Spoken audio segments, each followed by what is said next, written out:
คนมื้อนี้สิพามาเบิ่งข้าเจ้าถ่ายคนสัตว์เชื่อว่าทุกคนอาจจะบ่เคยเห็นได้บางคนเนาะบ่เคยเห็นว่าสิเป็นแนวใด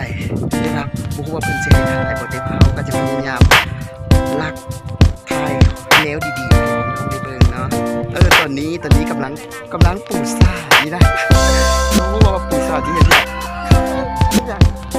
คือคุณน้ำผึ้งจ้ะปูแล้วก็ปูนี่มันนี่อันทั้งนั้นก็เป็นทีมงานนี่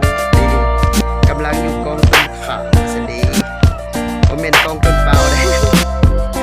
อันนี้ก็ซิมีอยู่ที่แบบกบคือว่า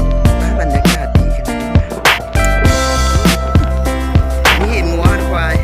นี่อันนี้ก็หนึ่งในผู้ที่มาสิมาถ่ายละครสั้นสบายดีทักทายเพื่อนเด้ยังไม่ก็โอเค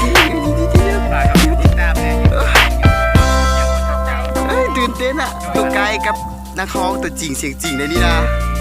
นี่ฝากติดตามไปเด้อเจ้าของเพลงกันยังคนทักเจ้าอยู่ส่องนูวีพกันตาฝากติดตามเลยเด้อหมู่เพื่อนในเพจของผู้ชายขายน้ำเฮ้ยสาวไทยเนี่ยฮัลโหลมึงโทรหาใครก่อนมึงโทรหากำลังเชิญหาเพลงนั่นน่ะ